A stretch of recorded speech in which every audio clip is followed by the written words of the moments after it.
एक परिचय। आधुनिक प्राकृतिक विज्ञान, जिसने अकेले ही एक सर्वांगीण व्यवस्थित और वैज्ञानिक विकास हासिल किया है, प्राचीन काल की शानदार प्राकृतिक दार्शनिक अंतर्ज्ञान और अरबों की अत्यंत महत्वपूर्ण लेकिन छिटपुट खोजों के विपरीत, जो अधिकांशतः बिना किसी परिणाम के गायब हो गईं, यह आधुनिक प्राकृतिक विज्ञान, सभी हालिया इतिहास की तरह, उस महान युग से शुरू होता है जिसे हम जर्मन लोग रिफॉर्मेशन कहते हैं, उस राष्ट्रीय दुर्भाग्य से जो उस समय हमारे ऊपर हावी हो गया, और जिसे फ्रांसीसी पुनर्जागरण और इतालवी सिंक्वेसेंटो कहते हैं, हालांकि इसे इनमें से किसी भी नाम से पूरी तरह से व्यक्त नहीं किया गया है। ये वही युग है जिसका उदय 15वीं शताब्दी के अंतिम आधे भाग में हुआ था। राजघरानों ने शहरों के बर्गर के समर्थन से सामंती कुलीनता की शक्ति को तोड़ा और मूल रूप से राष्ट्रीयता पर आधारित महान राजतंत्रों की स्थापना की, जिसके भीतर आधुनिक यूरोपीय राष्ट्र और आधुनिक बुर्जुआ समाज विकसित हुए। और जब बर्गर और राइस अभी भी एक दूसरे से लड़ रहे थे, जर्मनी में किसान युद्ध ने भविष्य के वर्ग संघर्षों की भविष्यवाणी की, न केवल किसानों को विद्रोह में मंच पर लाकर, जो अब कोई नई बात नहीं थी, बल्कि उनके पीछे आधुनिक सर्वहारा वर्ग की शुरुआत हुई, जिनके हाथों में लाल झंडा था और उनके होठों पर माल के साझा स्वामित्व की मांग थी। बीजांतियम के पतन से बची पांडुलिपियों में, रोम के खंडहरों से खोदी गई प्राचीन मूर्तियों में, चकित पश्चिम के लिए एक नई दुनिया का पता चला। प्राचीन ग्रीस की मध्य युग के भूत इसके चमकदार रूपों के सामने गायब हो गए। इटली कला के एक अकल्पनीय उत्कर्ष पर पहुंच गया, जो शास्त्रीय पुरातनता का प्रतिबिंब जैसा लग रहा था और फिर कभी हासिल नहीं हुआ।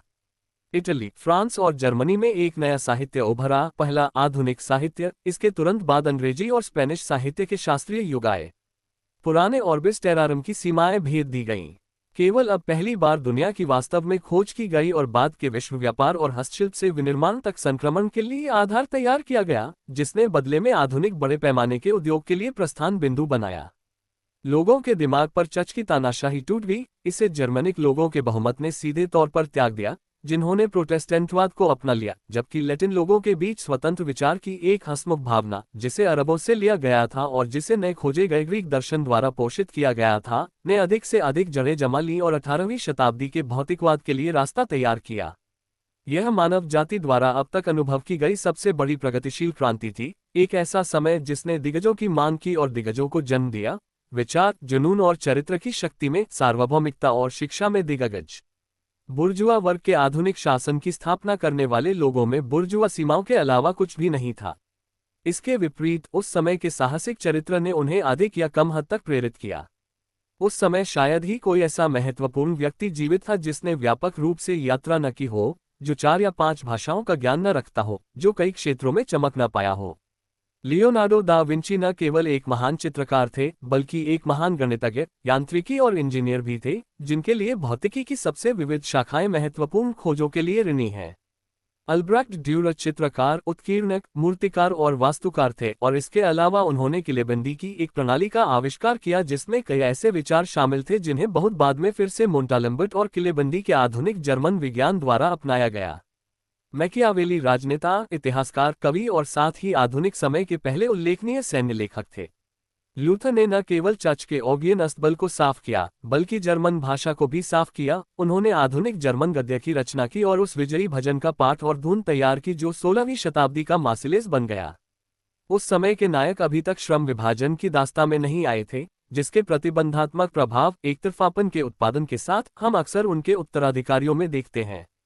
लेकिन उनकी विशेष विशेषता यह है कि वे लगभग सभी अपने जीवन और गतिविधियों को समकालीन आंदोलनों के बीच व्यावहारिक संघर्ष में आगे बढ़ाते हैं। वे पक्ष लेते हैं और लड़ाई में शामिल होते हैं, एक बोलकर और लिखकर, दूसरा तलवार से, कई दोनों से। इसलिए चरित्र की पूर्णता और शक्ति उन्हें पूर्ण पुरुष बनाती है। अध्ययन करने वाले लोग अपवाद हैं, या तो दूसरे या तीसरे दर्जे के व्यक्ति या सतर्क परोपकारी जो अपनी उंगलियां जलाना नहीं चाहते। उस समय प्राकृतिक विज्ञान भी आम क्रांति के बीच में विकसित हुआ और खुद पूरी तरह से क्रांतिकारी था। इसे संघर्ष में अपने अस्तित्व के अधिकार को जीतना था। आधुनिक दर्शन की शुरुआत करने वाले महान इटालियंस के साथ साथ इसने भी अपने शहीदों को सूली पर चढ़ाने और इंक्विजिशन की जेलों में चढ़ाने के लिए तैयार किया। और यह विशेषता है कि प्रोटेस्टेंट ने प्रकृति की स्वतंत्र जांच को सताने में कैथोलिकों को पीछे छोड़ दिया। कैल्विन ने सर्वेज को सूली पर तब जला दिया जब वह रक्त के संचार की खोज करने वाला था, और वास्तव में उसने उसे 2 घंटे तक जिंदा जलाए रखा। इंक्विजिशन के लिए कम से कम गियोडानो ब्रूनो को जिंदा जला देना ही काफी था। वह क्रांतिकारी कार्य जिसके द्वारा प्राकृतिक विज्ञान ने अपनी स्वतंत्रता की घोषणा की और जैसा कि यह था, लूथर द्वारा पोप के आदेश को जलाने की घटना को दोहराया। वह अमर कार्य का प्रकाशन था जिसके द्वारा कोपरनिकस ने, हालांकि डरपोक रूप से और यूं कहें कि केवल अपनी मृत्युशा से, प्रकृति के मामलों में चच के अधिकार को चुनौती दी। धर्मशास्त्र से प्राकृतिक विज्ञान की मुक्ति इस कार्य से शुरू होती है। हालांकि विशेष विरोधी दावों से जूझना हमारे दिन तक खींच गया है और कई लोगों के दिमाग में अभी भी पूरा होने से बहुत दूर है। इसके बाद हालांकि विज्ञान का विकास विशाल छलांगों के साथ आगे बढ़ा और ये कहा जा सकता है कि अपने प्रस्थान बिंदु से दूरी समय में के वर्ग के अनुपात में बल प्राप्त हुआ।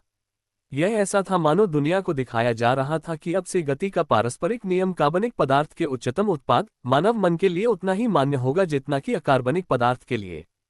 प्राकृतिक विज्ञान के पहले दौर में मुख्य काम तत्काल उपलब्ध सामग्री पर महारत हासिल करना था।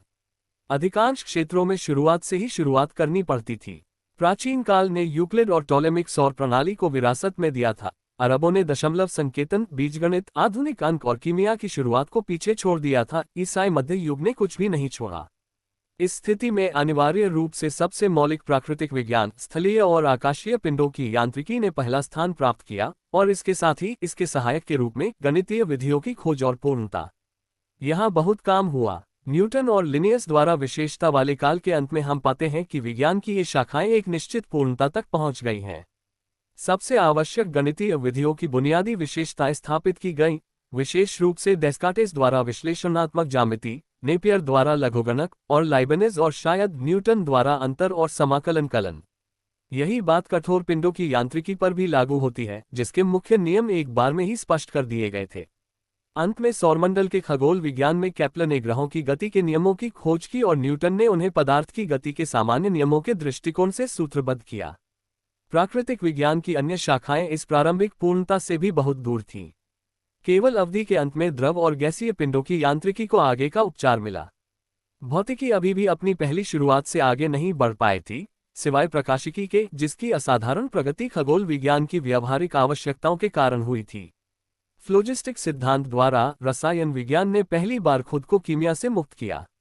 भूविज्ञान अभी तक खनिज विज्ञान की भ्रूण अवस्था से आगे नहीं बढ़ा था, इसलिए जीवाश्म विज्ञान अभी तक अस्तित्व में नहीं आ सका। अंत में जीव विज्ञान के क्षेत्र में आवश्यक व्यस्तता अभी भी विशाल सामग्री के संग्रह और पहली बार छानने के साथ थी, न केवल वनस्पति और प्राणी विज्ञान बल्कि शारीरिक और यहाँ तक कि शारीरिक भी। जीवन के विभिन्न रूपों की तुलना, उनके भौगोलिक वितरण और उनकी जलवायु आदि जीवन स्थितियों की जांच के बारे में अभी तक शायद ही कोई बात हो सकी हो। यहाँ केवल वनस्पति विज्ञान और प्राणी विज्ञान ही लिनियस के कारण लगभग पूर्णता पर पहुंच पाए। लेकिन इस अवधि की खास बात यह है कि इसमें एक अजीबोगरीब सामान्य दृष्टिकोण का विस्तार हुआ है, जिसमें केंद्रीय बिंदु प्रकृति की पूर्ण परिवर्तनीयता का दृष्टिकोण है। प्रकृति चाहे जिस भी तरह अस्तित्व में आए हो, एक बार मौजूद होने के बाद ये तब तक वैसी ही बनी रही जब तक इसका अस्तित्व बना रहा। ग्रह और उनके उपग्रह एक बार रहस्यमय पहले आवेग द्वारा गति में आने के बाद अनंत काल तक या कम से कम सभी चीजों के अंत तक अपने पूर्व निर्धारित दीर्घवृत्त में चक्कर लगाते रहे। तारे हमेशा अपने स्थानों पर स्थिर और अचल रहे, सार्वभौमिक गुरुत्वाकर्षण द्वारा एक दूसरे को अपने स्थान पर बनाए रखा। पृथ्वी अनंत काल से या वैकल्पिक रूप से अपने निर्माण के पहले दिन से बिना किसी परिवर्तन के बनी हुई थी। वर्तमान समय के 5 महाद्वीप हमेशा से अस्तित्व में थे और उनमें हमेशा एक जैसे पहाड़, घाटियां और नदियां, एक जैसी जलवायु और एक जैसे वनस्पति और जीव थे, सिवाय इसके कि मनुष्य के हाथों परिवर्तन या खेती हुई हो।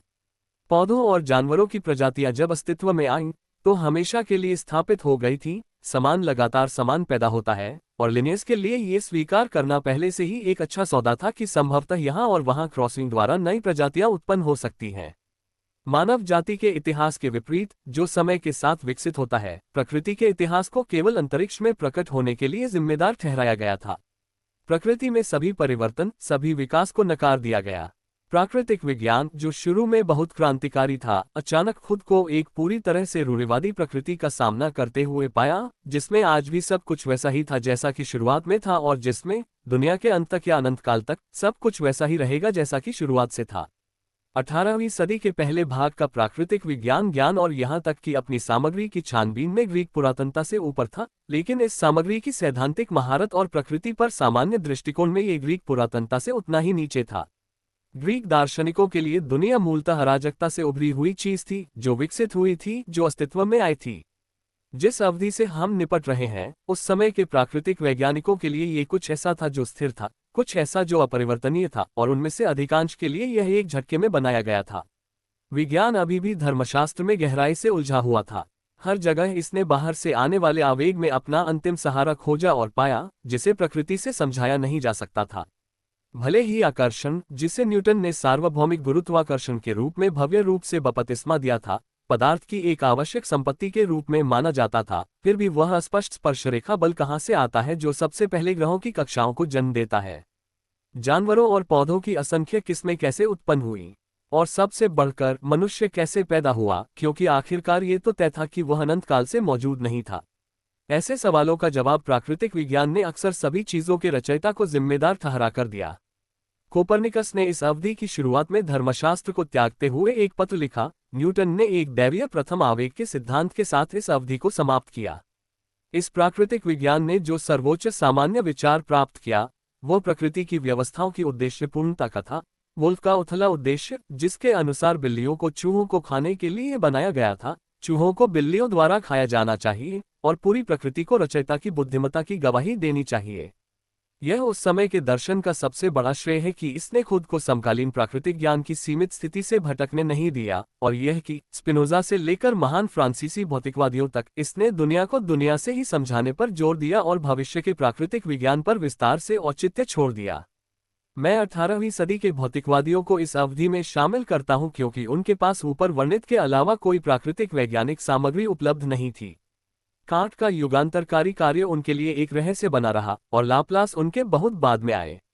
हमें यह नहीं भूलना चाहिए कि प्रकृति पर ये अप्रचलित दृष्टिकोण, हालांकि विज्ञान की प्रगति से पूरी तरह से प्रभावित था, 19वीं सदी के पूरे पहले आधे हिस्से पर हावी रहा, और सार रूप में आज भी सभी स्कूलों में पढ़ाया जाता है। प्रकृति के बारे में इस कठोर दृष्टिकोण में पहला उल्लंघन किसी प्राकृतिक वैज्ञानिक ने नहीं बल्कि एक दार्शनिक ने किया था। 1755 में कांट की ऑलगेमाइन नेचुरलिसिटी एंड थ्योरी डेस हिमल्स, सामान्य प्राकृतिक इतिहास और स्वर्ग का सिद्धांत प्रकाशित हुई। पहले आवेग का प्रश्न समाप्त हो गया। पृथ्वी और पूरा सौरमंडल कुछ ऐसा प्रतीत हुआ जो समय के साथ अस्तित्व में आया। यदि प्राकृतिक वैज्ञानिकों के विशाल बहुमत में न्यूटन द्वारा व्यक्त की गई चेतावनी, भौतिकी तत्वमीमांसा से सावधान रहें, के बारे में सोचने के प्रति थोड़ी भी घृणा नहीं होती, तो वे कांट की इस एक शानदार खोज से ऐसे निष्कर्ष निकालने के लिए बाध्य होते जो उन्हें अंतहीन विचलन और गलत दिशाओं में बर्बाद होने वाले समय और श्रम की अथाह मात्रा से बचाते। क्योंकि कांट की खोज में आगे की सभी प्रगति के लिए प्रस्थान बिंदु निहित था। यदि पृथ्वी अस्तित्व में आई है, तो इसकी वर्तमान भूवैज्ञानिक, भौगोलिक और जलवायु स्थिति तथा इसके पौधे और जानवर भी अस्तित्व में आए होंगे। इसका न केवल अंतरिक्ष में सह अस्तित्व का इतिहास रहा होगा, बल्कि समय में उत्तराधिकार का भी इतिहास रहा होगा। यदि इस दिशा में आगे की जांच दृढ़ता से की गई होती, तो प्राकृतिक विज्ञान अब जितना है, उससे कहीं अधिक उन्नत होता। लेकिन दर्शन से क्या लाभ हो सकता है? कांट का कार्य तत्काल परिणाम के बिना रहा, जब तक कि कई वर्षों बाद लाप्लास और हर्शेल ने इसकी सामग्री की व्याख्या नहीं की और उन्हें एक गहरा आधार नहीं दिया, जिससे धीरे धीरे नेबुलर परिकल्पना को समर्थन मिला। आगे की खोजों ने अंततः इसे जीत दिलाए। इनमें से सबसे महत्वपूर्ण थे स्थिर तारों की उचित गति, सार्वभौमिक अंतरिक्ष में एक प्रतिरोधी माध्यम का प्रदर्शन, ब्रह्मांड के पदार्थ की रासायनिक पहचान के वर्णक्रमीय विश्लेषण द्वारा प्रस्तुत प्रमाण और कांट द्वारा प्रतिपादित ऐसे चमकदार नेबुलर द्रव्यमानों का अस्तित्व। हालांकि इस बात पर संदेह करना जायज है कि क्या प्रकृति के अधिकांश वैज्ञानिक इतनी जल्दी इस परिवर्तनशील पृथ्वी के विरोधाभास के बारे में सचेत हो जाते, जिस पर अपरिवर्तनीय जीव रहते हैं, अगर यह धारणा न उभरती कि प्रकृति सिर्फ अस्तित्व में नहीं रहती, बल्कि अस्तित्व में आती है और समाप्त हो जाती है, को किसी और दिशा से समर्थन न मिलता। भूविज्ञान ने न केवल एक के बाद एक बनी और एक के ऊपर एक जमा हुई स्थलीय परतों की ओर इशारा किया, बल्कि विलुप्त जानवरों के खोल और कंकाल और इन परतों में मौजूद अब मौजूद नहीं रहने वाले पौधों के तने, पत्ते और फल भी बताए। अंततः ये स्वीकार करना पड़ा कि न केवल पूरी पृथ्वी बल्कि इसकी वर्तमान सतह और इस पर रहने वाले पौधे और जानवर भी समय के साथ इतिहास रखते हैं। पहले तो ये स्वीकारोक्ति काफी अनिच्छा से हुई। पृथ्वी के परिक्रमण के बारे में कुवियर का सिद्धांत वाक्यांश में क्रांतिकारी और सार में प्रतिक्रियावादी था। एक दिव्य रचना के स्थान पर उन्होंने सृष्टि के दोहराए जाने वाले कार्यों की एक पूरी श्रृंखला रखी, जिससे चमत्कार एक आवश्यक प्राकृतिक कारक बन गया। लेयल ने सर्वप्रथम भूविज्ञान में अर्थ की व्याख्या सृष्टिकर्ता की मनोदशा के कारण होने वाले अचानक परिक्रमणों के स्थान पर पृथ्वी के धीमे परिवर्तन के क्रमिक प्रभावों को स्थापित करके की। लेयेल का सिद्धांत अपने पूर्ववर्ती सिद्धांतों की तुलना में निरंतर जैविक प्रजातियों की धारणा के साथ और भी अधिक असंगत था। पृथ्वी की सतह और जीवन की सभी स्थितियों के क्रमिक परिवर्तन ने जीवों के क्रमिक परिवर्तन और बदलते पर्यावरण के प्रति उनके अनुकूलन प्रजातियों की परिवर्तनशीलता को सीधे प्रभावित किया। लेकिन परंपरा न केवल कैथोलिक चर्च में बल्कि प्राकृतिक विज्ञान में भी एक शक्ति है। वर्षों तक लेयेल ने खुद इस विरोधाभास को नहीं देखा और उनके शिष्यों ने तो और भी कम। इसे केवल श्रम विभाजन द्वारा समझाया जा सकता है जो इस बीच प्राकृतिक विज्ञान में प्रमुख हो गया था, जिसने कमोबेश प्रत्येक व्यक्ति को उसके विशेष क्षेत्र तक सीमित कर दिया था। केवल कुछ ही ऐसे थे जिनसे यह व्यापक दृष्टिकोण से वंचित नहीं था। इस बीच भौतिकी ने बहुत प्रगति की थी, जिसके परिणामों को वर्ष 1842 में 3 अलग अलग व्यक्तियों द्वारा लगभग एक साथ सारांशित किया गया था, जो प्राकृतिक जांच की इस शाखा के लिए एक युगांतरकारी वर्ष था। मेयर ने हीलिब्रोन में और जूल ने मैनचेस्टर में ऊष्मा को यांत्रिक ऊर्जा में और यांत्रिक ऊर्जा को ऊष्मा में रूपांतरित किया। ऊष्मा के यांत्रिक समतुल्य के निर्धारण ने इस परिणाम को प्रश्न से परे कर दिया। साथ ही पहले से ही प्राप्त अलग अलग भौतिक परिणामों पर काम करके ग्रोव, पेशे से एक प्राकृतिक वैज्ञानिक नहीं बल्कि एक अंग्रेज वकील, ने साबित किया कि सभी तथाकथित भौतिक ऊर्जा, यांत्रिक ऊर्जा, गर्मी, प्रकाश, विद्युत चुंबकत्व, वास्तव में तथाकथित रासायनिक ऊर्जा, निश्चित परिस्थितियों में बिना किसी ऊर्जा हानि के एक दूसरे में परिवर्तित हो जाती है, और इस तरह भौतिक रेखाओं के साथ डेस्कार्टेस के सिद्धांत को तथ्य के बाद साबित किया कि दुनिया में मौजूद गति की मात्रा स्थिर है। इसके साथ ही विशेष भौतिक ऊर्जाएं, जो भौतिकी की अपरिवर्तनीय प्रजातियां थीं, पदार्थ की गति के विभिन्न रूप से विभेदित रूपों में बदल गईं, जो निश्चित नियमों के अनुसार एक दूसरे में परिवर्तित हो सकती हैं। कई भौतिक ऊर्जाओं के अस्तित्व की आकस्मिकता को उनके अंतर्संबंधों और संक्रमणों के प्रमाण द्वारा विज्ञान से समाप्त कर दिया गया था। भौतिकी इससे पहले खगोल विज्ञान की तरह एक ऐसे परिणाम पर पहुंच गई थी जो अनिवार्य रूप से गति में पदार्थ के शाश्वत चक्र को अंतिम वास्तविकता के रूप में इंगित करती थी। लेवोइसियर और खास तौर पर डाल्टन के बाद से रसायन विज्ञान के आश्चर्यजनक रूप से तेजी से विकास ने प्रकृति के पुराने विचारों पर दूसरे पहलू से हमला किया। अकार्बनिक साधनों द्वारा उन यौगिकों की तैयारी जो अब तक केवल जीवित जीवों में ही बनते थे, ने साबित कर दिया कि रसायन विज्ञान के नियम कार्बनिक निकायों के लिए भी उतने ही वैध हैं जितने अकार्बनिक निकायों के लिए, और काफी हद तक अकार्बनिक और कार्बनिक प्रकृति के बीच की खाई को पाट दिया, एक ऐसी खाई जिसे कांट ने भी हमेशा के लिए अभेद्य माना। अंत में जैविक अनुसंधान के क्षेत्र में भी पिछली सदी के मध्य से व्यवस्थित रूप से आयोजित वैज्ञानिक यात्राएं और अभियान, वहां रहने वाले विशेषज्ञों द्वारा दुनिया के सभी भागों में यूरोपीय उपनिवेशों की अधिक गहन खोज, और सामान्य रूप से जीवाश्म विज्ञान, शरीर रचना विज्ञान और शरीर विज्ञान की प्रगति, विशेष रूप से सूक्ष्मदर्शी के व्यवस्थित उपयोग और कोशिका की खोज के बाद से इतनी सामग्री जमा हो गई थी कि तुलनात्मक पद्धति का अनुप्रयोग संभव और साथ ही अपरिहार्य हो गया था। एक और विभिन्न वनस्पतियों और जीवों की जीवन की स्थितियों को तुलनात्मक भौतिक भूगोल के माध्यम से निर्धारित किया गया था। दूसरी ओर विभिन्न जीवों की तुलना उनके समजातीय अंगों के अनुसार एक दूसरे से की गई थी, और यह केवल वयस्क अवस्था में ही नहीं बल्कि विकास के सभी चरणों में किया गया था। जितना अधिक गहराई से और सटीक रूप से यह अनुसंधान किया गया, उतना ही एम्फिओक्सिस, शीप्सहेड लैम्प्रे, अपरिवर्तनीय स्थिर जैविक प्रकृति की कठोर प्रणाली इसके स्पर्श से ढह गई। न केवल पौधों और जानवरों की अलग अलग प्रजातियां अधिकाधिक अविभाज्य रूप से आपस में मिल गईं, बल्कि ऐसे जानवर भी सामने आए, जैसे कि एम्फिओक्सिस और लेपिडोप्टेरा, जिन्होंने सभी पिछले वर्गीकरणों का मजाक उड़ाया, और अंत में ऐसे जीव सामने आए जिनके बारे में ये कहना संभव नहीं था कि वे पौधे या पशु साम्राज्य से संबंधित हैं।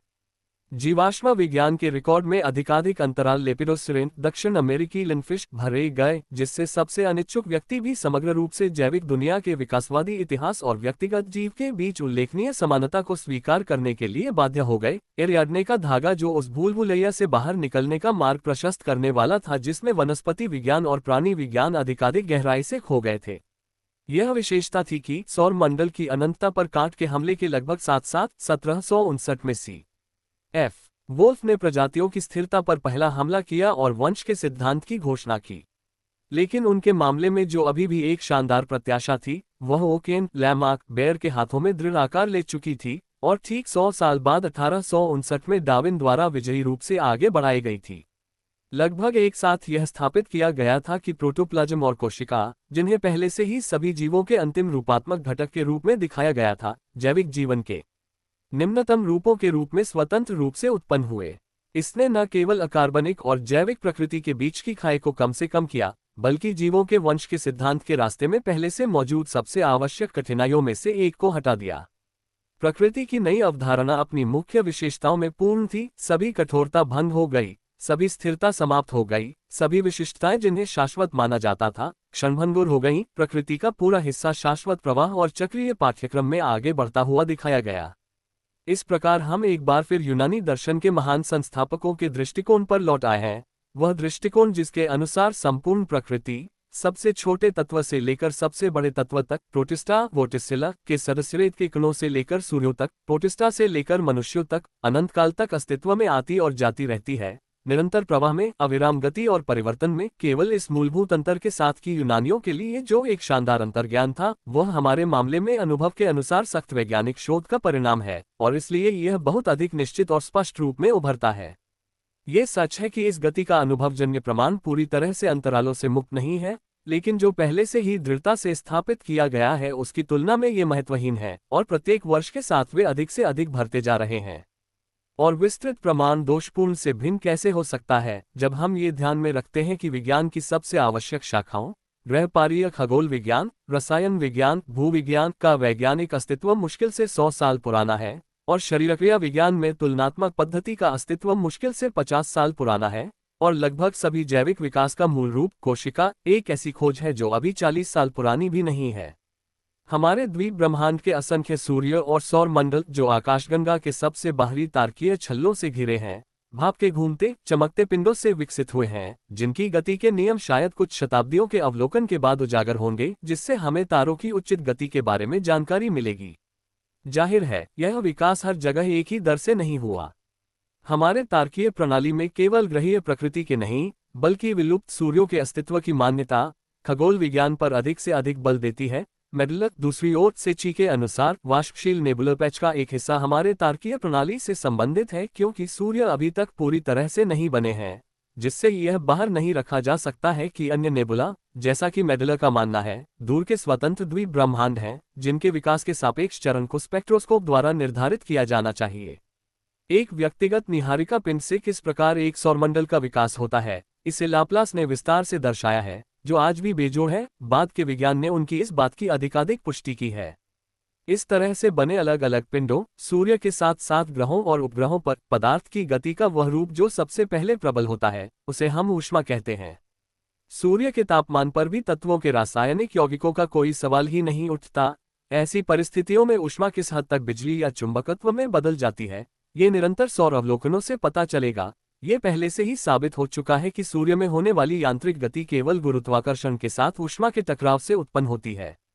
व्यक्तिगत पिंड जितने छोटे होते हैं उतनी ही जल्दी ठंडे होते हैं। उपग्रह, क्षुद्रग्रह और उल्का सबसे पहले ठंडे होते हैं, ठीक वैसे ही जैसे हमारा चंद्रमा बहुत पहले विलुप्त हो चुका है।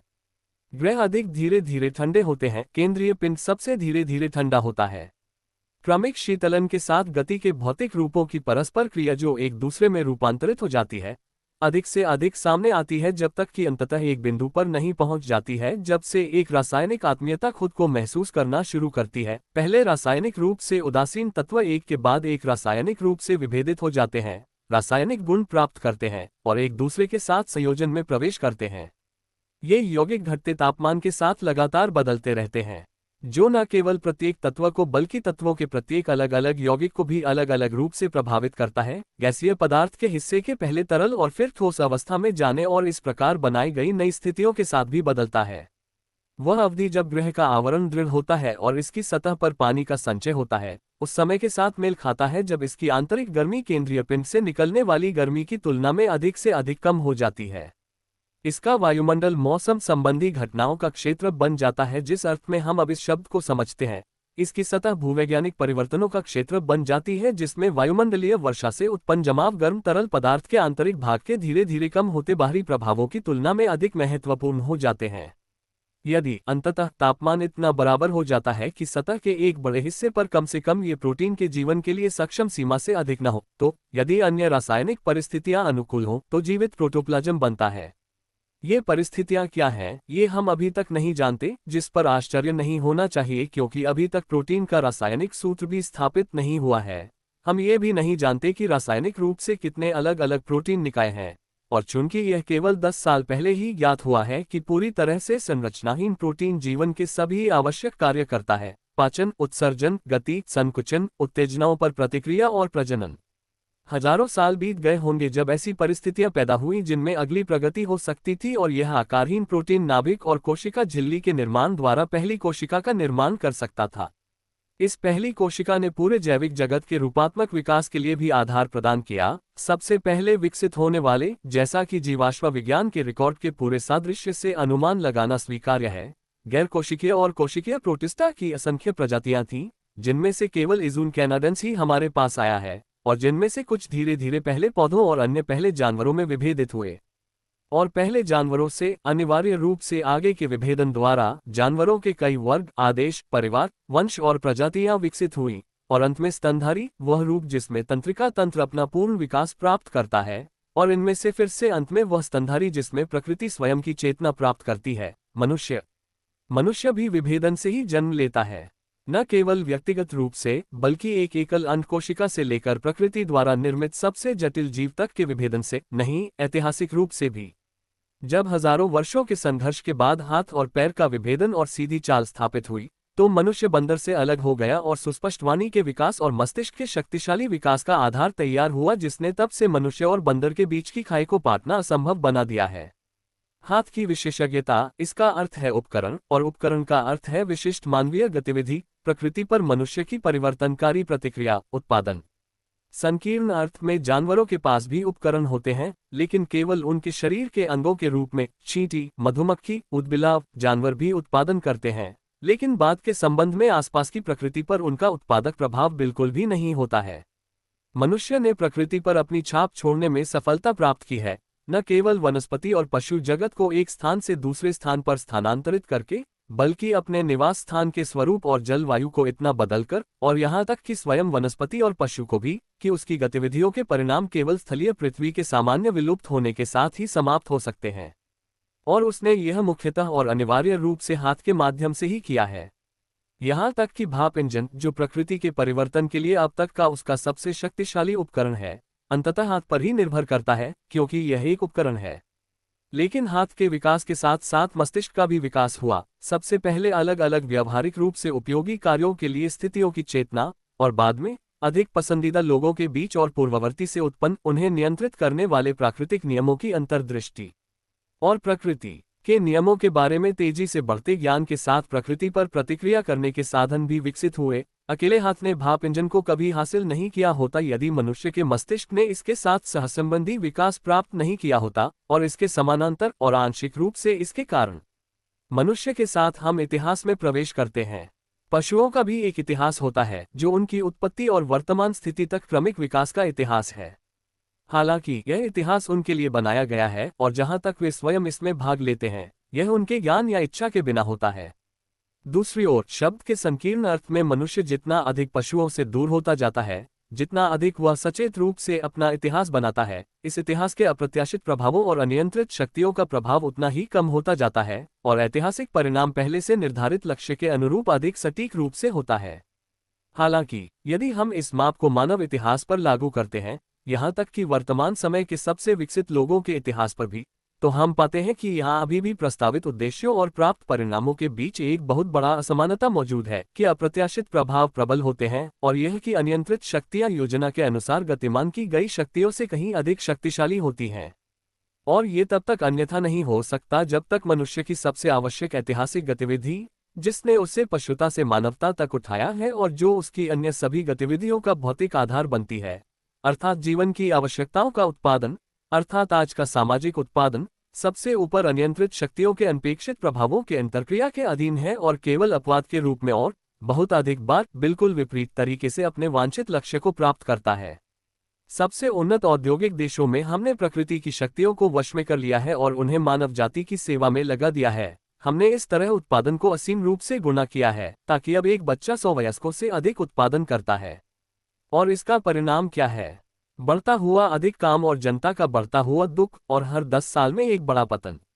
डार्विन को पता नहीं था कि उसने मानव जाति और विशेष रूप से अपने देशवासियों पर कितना कड़वा व्यंग्य लिखा था, जब उसने दिखाया कि मुक्त प्रतिस्पर्धा, अस्तित्व के लिए संघर्ष, जिसे अर्थशास्त्री सर्वोच्च ऐतिहासिक उपलब्धि के रूप में मनाते हैं, पशु साम्राज्य की सामान्य स्थिति है। सामाजिक उत्पादन का केवल सचेत संगठन, जिसमें उत्पादन और वितरण योजनाबद्ध तरीके से किया जाता है, सामाजिक पहलू के मामले में मनुष्य को बाकी पशु जगत से ऊपर उठा सकता है, ठीक उसी तरह जैसे उत्पादन ने प्रजाति के रूप में मनुष्यों के लिए ऐसा किया है। ऐतिहासिक विकास ऐसे संगठन को प्रतिदिन अधिक अपरिहार्य बनाता है, लेकिन साथ ही हर दिन अधिक संभव भी बनाता है।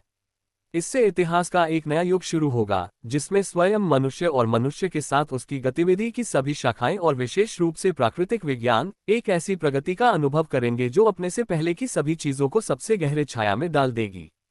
फिर भी जो कुछ भी अस्तित्व में आता है वह नष्ट होने के योग्य है।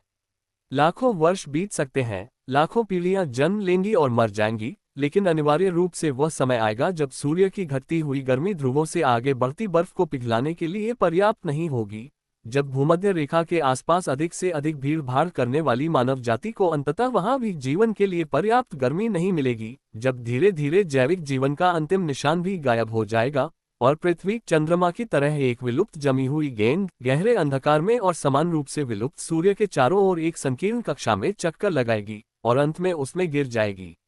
अन्य ग्रह इससे पहले आ चुके होंगे, अन्य इसके बाद आएंगे। सदस्यों की सामंजस्यपूर्ण व्यवस्था वाले उज्ज्वल गर्म सौर मंडल के बजाय केवल एक ठंडा मृत क्षेत्र अभी भी सार्वभौमिक अंतरिक्ष के माध्यम से अपने एकाकी पथ का अनुसरण करेगा।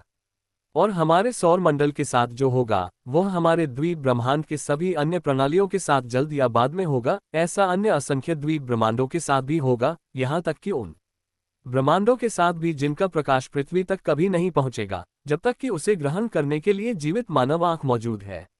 और जब ऐसा सौरमंडल अपना जीवन इतिहास पूरा कर लेता है और सभी सीमित नियति मृत्यु के अधीन हो जाता है, तब क्या होगा? क्या सूर्य की लाश अनंत अंतरिक्ष में अनंत काल तक घूमती रहेगी और सभी एक बार अनंत रूप से विभेदित प्राकृतिक शक्तियां हमेशा के लिए गति आकर्षण के एक ही रूप में बदल जाएंगी?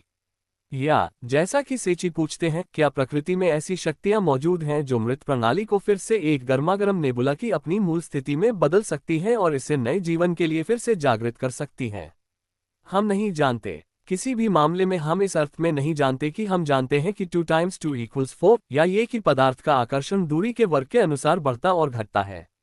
हालांकि सैद्धांतिक प्राकृतिक विज्ञान में जो जहां तक संभव हो सके प्रकृति के अपने दृष्टिकोण को एक सामंजस्यपूर्ण संपूर्णता में बनाता है और जिसके बिना आजकल सबसे विचारहीन अनुभववादी भी कहीं नहीं पहुंच सकते, हमें अक्सर अपूर्ण रूप से ज्ञात परिमाणों के साथ काम करना पड़ता है और विचार की तार्किक स्थिरता को हर समय दोषपूर्ण ज्ञान पर काबू पाने में मदद करनी चाहिए।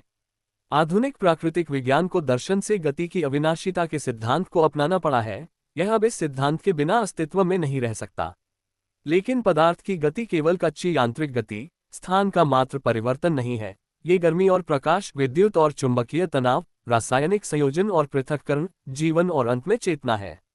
ये कहना कि पदार्थ अपने अस्तित्व के पूरे असीमित समय में केवल एक बार, और जो कि उसकी अनंतता की तुलना में एक अत्यंत छोटी अवधि है, अपने आप को अपनी गति में अंतर करने में सक्षम पाया है और इस प्रकार इस गति की संपूर्ण संपदा को प्रकट कर पाया है, और इससे पहले और बाद में अनंत काल तक केवल स्थान परिवर्तन तक ही सीमित रहता है। यह इस बात को बनाए रखने के बराबर है कि पदार्थ नश्वर है और गति क्षणभंगुर है।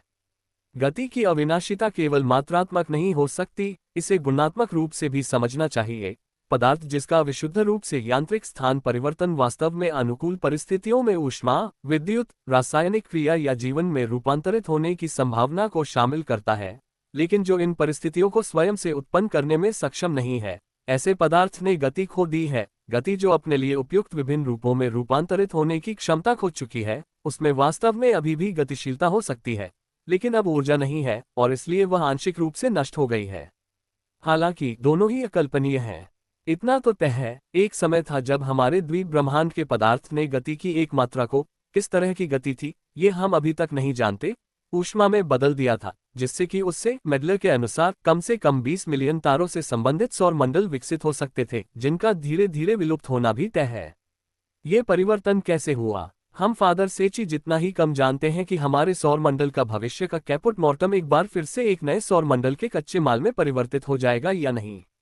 लेकिन यहाँ यह तो हमें एक निर्माता का सहारा लेना होगा, या हम इस निष्कर्ष पर मजबूर होंगे कि हमारे ब्रह्मांड के सौर मंडल के लिए गर्मागर्म कच्चा माल गति के परिवर्तनों द्वारा प्राकृतिक तरीके से उत्पादित किया गया था, जो स्वभाव से गतिशील पदार्थ में निहित है, और इसलिए जिसकी स्थितियों को भी पदार्थ द्वारा पुनः प्रस्तुत किया जाना चाहिए, भले ही लाखों और लाखों वर्षों के बाद और कमोबेश संयोग से, लेकिन उस आवश्यकता के साथ जो संयोग में भी निहित है।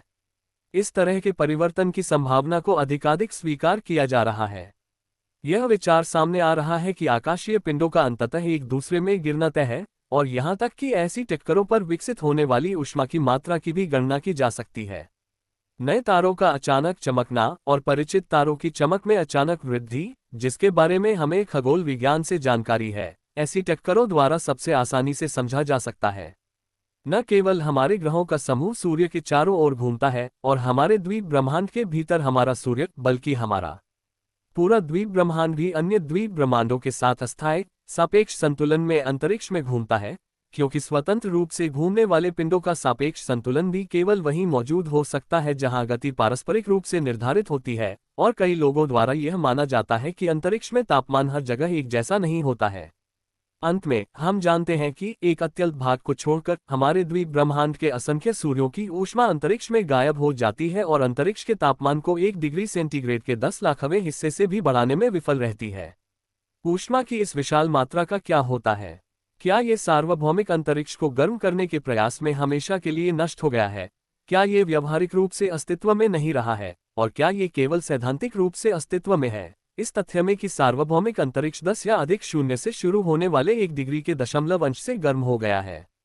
गति की अविनाशिता ऐसी धारणा को रोकती है, लेकिन यह इस संभावना को अनुमति देती है कि ब्रह्मांड के पिंडों के एक दूसरे में लगातार गिरने से सभी मौजूदा यांत्रिक गति गर्मी में परिवर्तित हो जाएगी और बाद में अंतरिक्ष में विकीर्ण हो जाएगी, ताकि सभी बल की अविनाशिता के बावजूद सामान्य रूप से सभी गति बंद हो जाएगी। संयोग से ये देखा गया है कि गति की अविनाशिता के बजाय बल की अविनाशिता शब्द कितना गलत है, इसलिए हम इस निष्कर्ष पर पहुंचते हैं कि किसी तरह से, जिसे बाद में प्रदर्शित करना वैज्ञानिक अनुसंधान का कार्य होगा, अंतरिक्ष में विकीर्ण की गई गर्मी को गति के दूसरे रूप में परिवर्तित होने में सक्षम होना चाहिए, जिसमें इसे एक बार फिर संग्रहित किया जा सकता है और सक्रिय किया जा सकता है।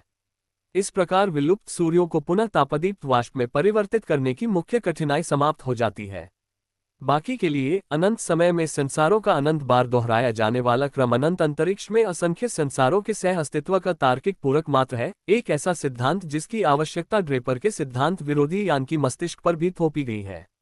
यह एक शाश्वत चक्र है जिसमें पदार्थ गति करता है, एक ऐसा चक्र जो निश्चित रूप से केवल उन समयावधियों में अपनी परिक्रमा पूरी करता है जिनके लिए हमारा पार्थिव वर्ष पर्याप्त माप नहीं है, एक ऐसा चक्र जिसमें उच्चतम विकास का समय, जैविक जीवन का समय और उससे भी अधिक प्रकृति तथा स्वयं के प्रति सचेत प्राणियों के जीवन का समय उतना ही संकीर्ण रूप से सीमित है जितना कि वह स्थान जिसमें जीवन और आत्म चेतना क्रियाशील होती है, एक ऐसा चक्र जिसमें पदार्थ के अस्तित्व का प्रत्येक सीमित स्वरूप, चाहे वह सूर्य हो या निहारिका वाष्प, एकल प्राणी या प्राणियों की प्रजाति, रासायनिक संयोजन या पृथक्करण, समान रूप से क्षणभंगुर है और जिसमें कुछ भी शाश्वत नहीं है, बल्कि शाश्वत रूप से परिवर्तनशील, शाश्वत रूप से गतिशील पदार्थ और वे नियम हैं जिनके अनुसार वह गति करता और बदलता है।